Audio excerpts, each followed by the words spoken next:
Hello everyone, good afternoon. তো অফিসে চলে আসলাম মায়ের মন্দিরে। দেখো এখানে পৌঁছে গেছি মায়ের মন্দিরে, কিন্তু এখানে কি হয়েছে বলো তো, রাস্তাতে এত জ্যাম ছিল, সেই জন্য পুলিশ এক এক করে কাউকে একবার পার দিচ্ছে, একবার রাস্তা বন্ধ করে দিয়েছে। যথারীতি ওখানে পৌঁছানোর পরে আমাদেরকে বন্ধ করে দিয়েছিল। তারপরে যে ছেড়ে দিল, সবাইকে একসঙ্গে রোড পার করছে। এবার এটা তো করতেই হবে না, এত লোক যখন একসঙ্গে গেছে তখন তো কিছুটা নিরাপত্তা ব্যবস্থা রাখতেই হবে। তো সেই কারণে পুলিশ হচ্ছে একবার করে রাস্তাটাকে জ্যাম করছিল, মানে গাড়ি যাচ্ছিলো, একবার করে মানুষ যাচ্ছিলো, এইভাবেই পারাপার হচ্ছিলো। তো এইভাবেই গেলাম। আর একবার যদি বাড়ির লোকের হাত ছাড়া যাও, মানে তো হারিয়ে যাবে, সেই কারণে হাত ধরে ধরে যেতে হচ্ছিলো। মানে খুব ভিড়, দেখতেই তো পাচ্ছ, শুধু লোকের মাথা, প্রায় কয়েক লক্ষ লোক এখানে গেছে। তো ওরকমই অবস্থাটা ওরকম, গোটা রাস্তাতে পা দেওয়ার জায়গা নেই। আর তারপরে দুই পাশে যে মেলা বসেছে, প্রচুর বড় মেলা, মানে কয়েক হাজার যে দোকান এসেছে কি বলবো। আর এত দোকান, দুই পাশে দোকান দেখতে দেখতে তুমি হেঁটে চলে যাবে, মানে অনায়াসে, কোনো কিছু যেন তোমার মনেই হবে না। কারণ হাঁটাটা কিন্তু কম না, প্রায় অনেকটা রাস্তা, কিন্তু এত দোকান বসেছে না, দুই দিকে তাকাতে তাকাতে কখন যে মায়ের মন্দিরে পৌঁছে গেলাম বুঝতেই পারলাম না। তো দেখো এত হাঁটছিলাম, আর আমার তো পায়ে একটু সমস্যা ছিল, সেই জন্য একটু অসুবিধাও হচ্ছিলো।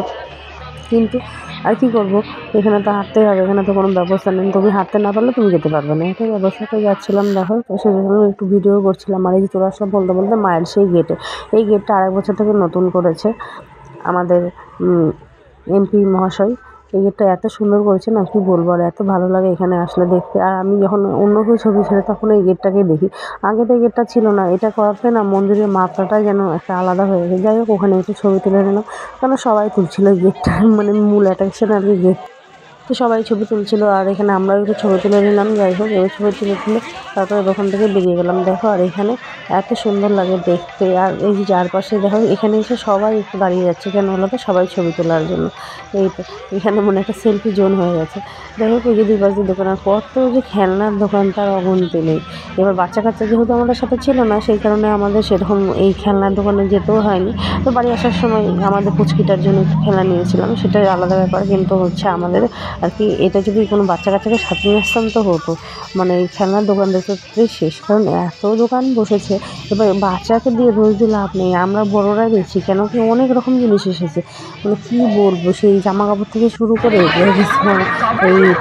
ট্রাক্টর হেনা তেনা, মানে প্রচুর দোকান। আর কত গাছ যে দোকান দিয়েছে, তারপরে ফুলের নার্সারি এইসব মাটির জিনিসপত্র যেগুলো আগে দেখা যেত সেরকম, তারপরে কাপ প্লেট, অনেক কিছুর দোকান দিয়েছে। আর তারপরে বসেছে একটা বড় বিশাল বড় মেলা, সেখানে নাগরদোলা থেকে ব্রেকড্যান্স থেকে মিকি মাউস থেকে, মানে কী বসেন। যদিও মেলার ভিতরে আমরা ঢুকলি, কারণ এতটাই ভিড় ছিল, আর ওখানে গিয়ে ভিড় করার মতো নিয়েও ছিল না, কারণ আমার ঠিকঠাকই বাড়ি। আর শীতে রাস্তা থেকে আসলে খুবই ভিড় হয়তো জ্যাম থাকে, সেই কারণে আর কি বেশি দেরি করিনি, এই চলে আসলাম। আর কত যে দোকান বসেছে না চারি সাইডে, এত দোকান। আর মোবাইলটা ঠিকঠাক ধরা গেছে না, কেন বলো তো, এত লোকের ভিড়, সেখানে মোবাইল ধরবো না নিজে হাত দিয়ে, সেটাও একটা ব্যাপার। কারণ হচ্ছে একটু যদি চোখে আড়ালে নিয়ে তুমি পড়ে যাবা। তারপরে না রাস্তার মাঝখানে বসেছে অনেক লোক আর কি, যাদের আর কি মানে একটু হাত পা কোনো অসুবিধা, প্রতিবন্ধী, সেই সমস্ত মানুষগুলোকে রাস্তার মাঝখানে বসিয়ে দিয়ে, সেই জিনিসটা আমার ভালো লাগে না, কেন যে করে।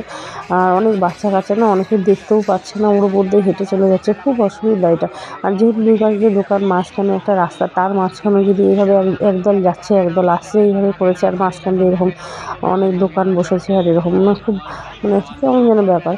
তো যাই হোক, তারা বসবে, যদিও তাদেরকে একটু সাহায্য করবে লোকে, কিন্তু এক সাইডে বসলেই পারে।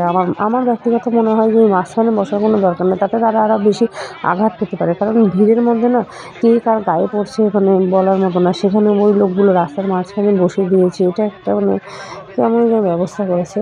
তো যাই হোক, এইভাবেই যাচ্ছিলাম। আর দেখো এই যে এইখানে আমার এই জিনিসগুলো এত ভালো লাগলো, যদিও কিনি কিছু ছোট্ট খেলনা, যেটা আমরা আগে ছোটোবেলায় খেলতাম, সেই সমস্ত জিনিসগুলো। আর দেখো কত যে দোকান, এত দোকান যে বসেছে, কিন্তু দোকানে কেনার লোককে আমি দেখতে পাচ্ছি না, কারণ সবাই তো হেঁটেই চলেছে।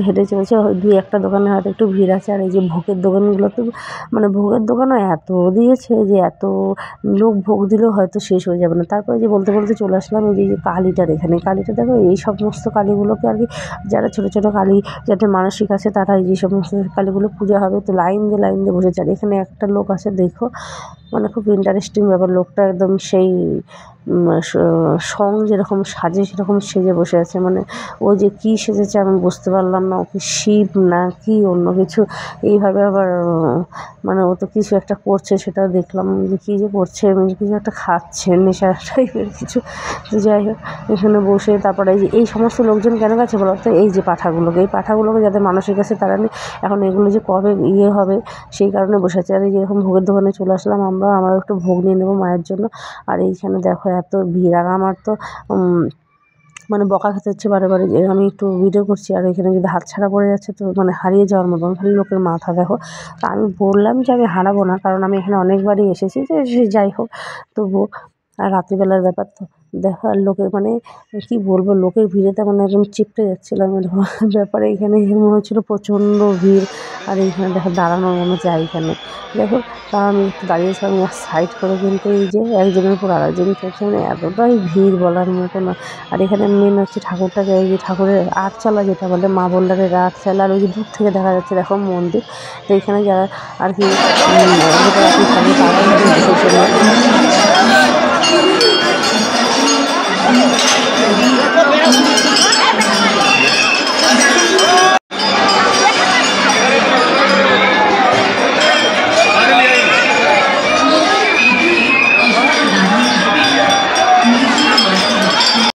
তো এইভাবেই চলে গেছিলাম মায়ের মন্দিরের সামনে। আর এই যে নিজেরাই আর কি একটু ভোগ ছিটিয়ে দেওয়া হলো, কারণ পূজা তো এখানে ওইভাবে করা সম্ভব না রাত্রিবেলা করে। তো এখানে সবাই ওটাই করছিল, নিজেরাই ভোগ নিয়ে নিজেরাই মায়ের মন্দিরের সামনে একটু করে ছিটিয়ে দিচ্ছিলো। এইভাবে ভোগ দিয়ে তারপরে যে বের হয়ে আসলাম। দেখো এতটা ভিড় কি বলবো আর, মানে কার গায়ে যে কী পড়ে যাবে, এখানে দাঁড়াতেই পারছিলাম না। তো আমার আর দাঁড়াতেও দিচ্ছিল না, আমি একটু ছবি তুলতে চাইছিলাম, কিন্তু এখানে যে আমার বর যথেষ্ট বকা দিচ্ছিলো, যার জন্য আমি বেরিয়ে চলে আসলাম। আর দেখো আমাকে ও মানে এত সামনে এগিয়ে গেছে যে আমার হাতটা পিছনে দিতে মতো আমাকে টানতে টানতে নিয়ে যাচ্ছে।